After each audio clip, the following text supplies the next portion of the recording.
Hello friends, this is CA Rahul Jain. Welcome to my YouTube channel Tax Shorts.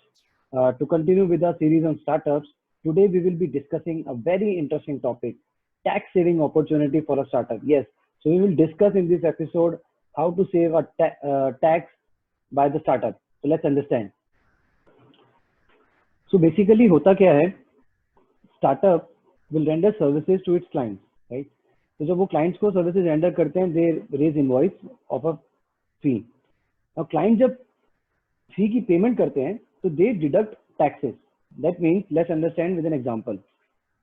तो client को startup ने fee raise करी let's say 100, तो उसने कुछ टैक्स डिडक्ट करके इनकम टैक्स को पे किया, इनकम टैक्स डिपार्टमेंट को. लेट्स अंडरस्टैंड, लेट्स एग्जांपल है 2 रुपए, और बाकी पेमेंट कर दी स्टार्टअप को 98 की. तो दैट मीन्स स्टार्टअप ने इनवॉइस तो रेज किया 100 का, बट उसे पेमेंट मिली सिर्फ 98 की.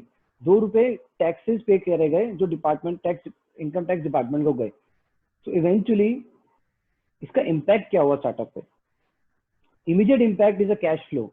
आने चाहिए थे 100 बट आए 98, तो 2 रुपए का तो कैश फ्लो इम्पैक्टेड हुआ. एंड गिवन दैट स्टार्टअप के लिए ऑक्सीजन है रिकरिंग कैश फ्लो, तो यहाँ पे अगर कैश फ्लो ही नहीं मिला तो स्टार्टअप कैसे ग्रो करेगा, right?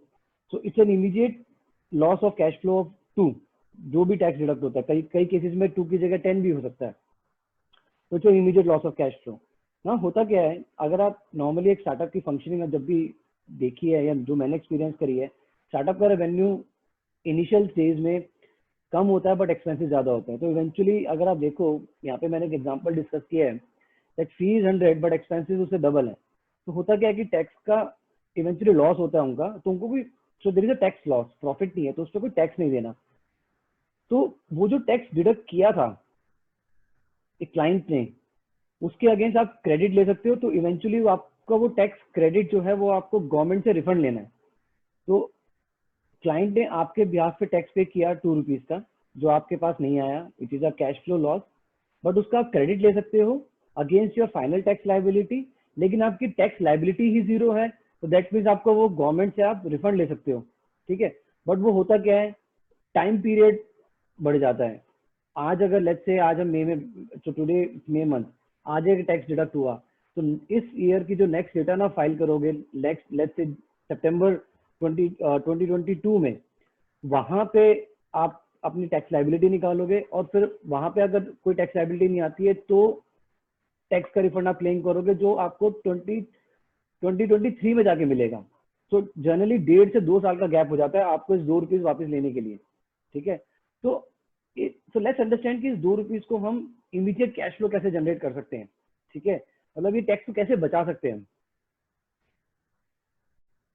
So Indian tax law basically आपको एक प्रोविजन है जहां पे आपको बोलता है कि आप रिक्वेस्ट करो टैक्स अथॉरिटी पे विद स्पेसिफिक ऑनलाइन एप्लीकेशन होती है, जहां पे आप बोलो कि मेरा जो फाइनल टैक्स लाइबिलिटी है उससे ज्यादा टैक्स डिडक्ट कर रहा है मेरा क्लाइंट, तो आप प्लीज एक इंस्ट्रक्शन दो मेरे क्लाइंट को कि वो टैक्स डिडक्ट उतना ही करे जितनी मेरी टैक्स लाइबिलिटी है, ठीक है.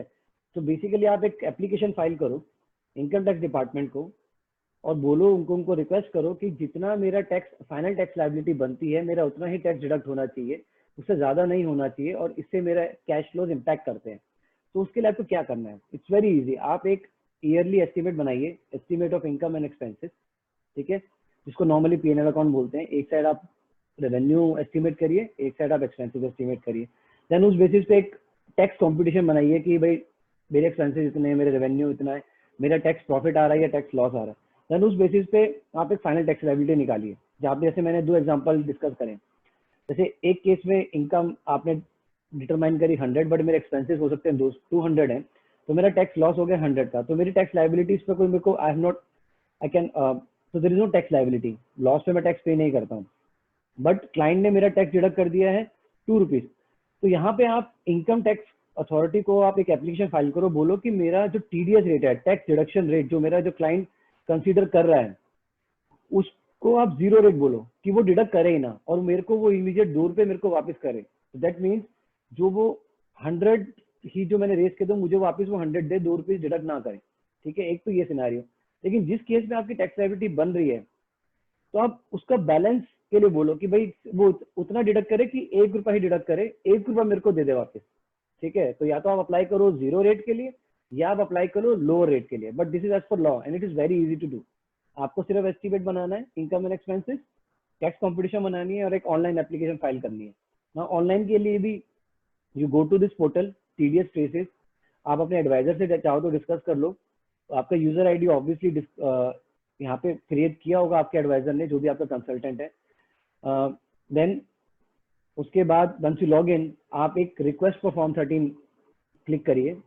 देन आप कौन से फाइनेंशियल ईयर के लिए जाना चाहते हैं, बिकॉज ये एक एस्टिमेटेड पे बेसिस पे बनता है, पास्ट ईयर पे नहीं बनता है। तो आप कमिंग ईयर के लिए आप अप्लाई कर सकते हो कि मैं अप्लाई करूं तो आने वाले जितने रेवेन्यूज मेरे को क्लाइंट से मिल रहे हैं उस पे वो टैक्स डिडक्ट उतने रेट पे करें जितना इनकम टैक्स अथॉरिटी ने बोला है, ताकि वो ज्यादा डिडक्ट ना करे, सो दैट मेरा कैश फ्लो इम्पैक्ट ना हो। एंड देन जब वो आप अप्लाई करते हो, उसमें सबमिट करते हो इन्फॉर्मेशन, अपनी एस्टिमेट्स ऑफ इनकम बताते हो, एक्सपेंसेस बताते हो, अपनी फाइनेंशियल स्टेटमेंट देते हो जो भी पास्ट ईयर्स की हैं, इनकम टैक्स रिटर्न सबमिट करते हो, तो ऑनलाइन एप्लीकेशन जाती है, टैक्स ऑफिसर कंसीडर करता है आपकी एप्लीकेशन को। देन आपको एक ये सर्टिफिकेट इशू करता है। तो इसमें क्या करता है इनकम टैक्स अथॉरिटी, तो बेसिकली क्लाइंट को डायरेक्ट करता है। तो क्लाइंट को बोलता है कि आपको ये कुछ पेमेंट करनी है इस स्टार्टअप को, या जो भी आपका नेम ऑफ कंपनी है, तो वहां पे पूरा मेंशन करेगा कि अमाउंट कितनी है और रेट। यहाँ देखो उसने बोला है 3% रेट, तो उस केस में जहाँ पे 10 रुपए डिडक्ट होता था, वहां पे टैक्स ऑफिसर ने बोला कि सिर्फ 3 ही करो, ठीक है। और तो बाकी 7 रुपए का आपके पॉकेट में आ गया। तो जहां पहले 10 होता था वहां अब वो कह रहे कि 3 करो, तो डिफरेंस जो है 7 रुपीज का वो इजीली आपको पॉकेट में आ गया इमीडिएट। आपको 2 साल वेट नहीं करना पड़ा बाकी 7 के लिए, बाकी इवेंचुअली 10 रिफंड लेने के लिए। तो यहाँ पे लो रेट मिला है। There may be a scenario जहाँ पे 3% की बजाय 0% भी हो सकता है। तो दैट मीन्स इनकम टैक्स ने डायरेक्ट किया, बोला कि भाई आप कुछ भी डिडक्ट मत करो, आप पूरा पैसा स्टार्टअप को दो, पूरा पैसा उस कंपनी को दो, ठीक है।